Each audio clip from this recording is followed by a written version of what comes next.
आज इस वीडियो में हम क्लास 6 साइंस एनसीईआरटी का chapter 7 that is getting to know plants cover करेंगे। We will be studying about the variety in plants along with their classification based on various characteristics. Plants के different parts को study करेंगे जैसे कि stems, roots etc. along with their respective functions. Further, we will also cover important phenomena such as photosynthesis and transpiration. So friends, please subscribe to our channel Simple Classes ताकि कोई भी important video आपसे miss ना हो। We see plants everywhere around us. Plants are so diverse in terms of their appearance, makeup and uses. Plants एक दूसरे से very करते हैं अलग अलग तरीके से owing to their respective characteristics. किसी की स्टेम पतली होती है तो किसी की मोटी, किसी में बहुत सारे ब्रांचेस होते हैं तो किसी में बिल्कुल भी नहीं. Some are short while some other are quite tall. On the basis of these varying characteristic properties, plants are classified into various types such as herbs, shrubs and trees. And then there are two other types that are known as creepers and climbers. We will study each and every one of them in detail. So first of all, we have herbs. Herbs are plants with green and tender stems. They do not have woody tissues as such. In case you may not know, herbs is short for herbaceous. And this is what herbs look like. Let us look at some common features of herbs. Height कम होती है इनकी, mostly herbs में branching ना के बराबर ही होती है. Their roots are quite loosely packed and that is why it is quite easy to uproot them from the soil. And lastly, for centuries, herbs have been extensively used in cooking in view of their medicinal benefits.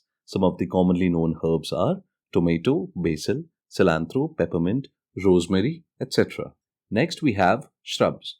They are plants with stems that are comparatively harder and thicker than herbs, but they are not comparable to trees. This is how they look like. They are extensively used in outdoor decorations. They are medium-sized plants with woody tissues, which is the reason for the hard stems.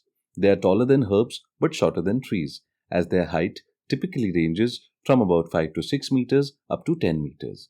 In shrubs, the branches develop closer to the base of the stem, as you can see in the picture also. The stem in such plants are hard with some amount of flexibility. Some example of shrubs are roses, cherry, tulsi, boxwood, jasmine, etc. Now let us look at trees. They have the hardest and the thickest stems. They are woody and are more commonly known as trunks. Trees are also the biggest and the tallest of the lot. The branching in trees occurs higher on the stems unlike shrubs. While most trees have branches, there are also some branchless ones such as the coconut tree. Some other commonly known trees are mango, neem, ashoka, palm tree, etc. Next we have creepers on the list. These are plants that have really weak stems. They are so weak that they can't even bear the weight of the plant, and therefore, as the name suggests, they creep through the ground itself or spread on the ground itself. Due to their fragile stems, they are not able to stand upright and erect. Some commonly known creepers are pumpkin, strawberries, watermelon, etc. Now next on the list are climbers. They are similar to creepers but are far more advanced compared to them. They have thin, long and weak stems that can stand upright but only with external support. These plants have a structure called tendrils that help them to climb up through the support. Some of the examples include green peas, money plant, cucumber, etc. So far, we have covered different types of plants that are classified on the basis of various characteristics, namely herbs, shrubs, trees, creepers and climbers. Further in the video, we will cover various parts of the plant, that is stem, root, leaf and flower.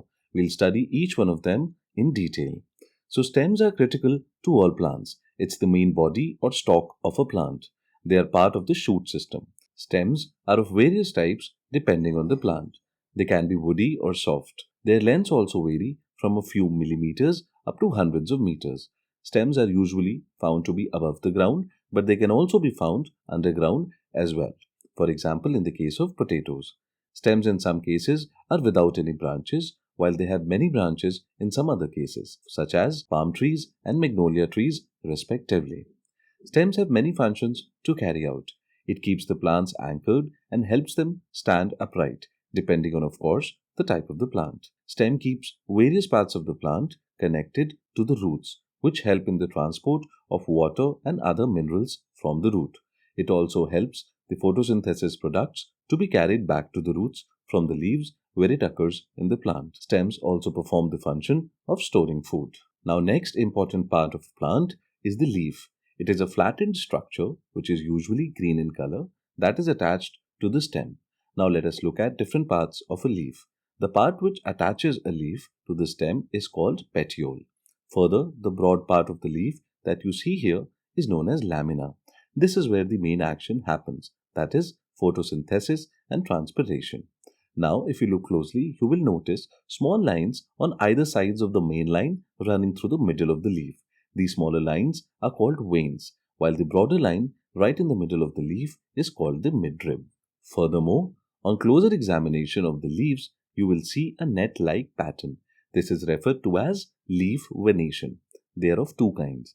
This one on this leaf is called reticulate venation, which appears like net. However, the second pattern, which is seen in grasses, resembles parallel lines, and accordingly it is called parallel venation. Now further, let us look at the functions of a leaf. First function is to carry out transpiration. It is a process in which excess water is removed from the plant. It happens through evaporation that occurs on the surface of the leaf. There is a very interesting experiment which you can also try by yourself. If you cover the leaves of any plant with a plastic bag and leave it like that for some time, you will observe that plastic on the inside will contain water droplets. This is due to the transpiration catalyzed by evaporation. This process is quite important for maintaining the water balance in the plant after required amounts of water are absorbed by the roots of the plant. It helps in optimal plant growth as it helps in transporting water along with other minerals upward from the roots to various parts of the plant. You should also know that transpiration is affected by various factors such as temperature, humidity, etc. But that is beyond the scope of this chapter, so we shall be dealing with it later when the time and the topic comes. Alright? Now the next and an equally important function of leaves is catalyzing the process of photosynthesis. It is one of the key processes that makes human life in fact possible, so its importance cannot be overemphasized.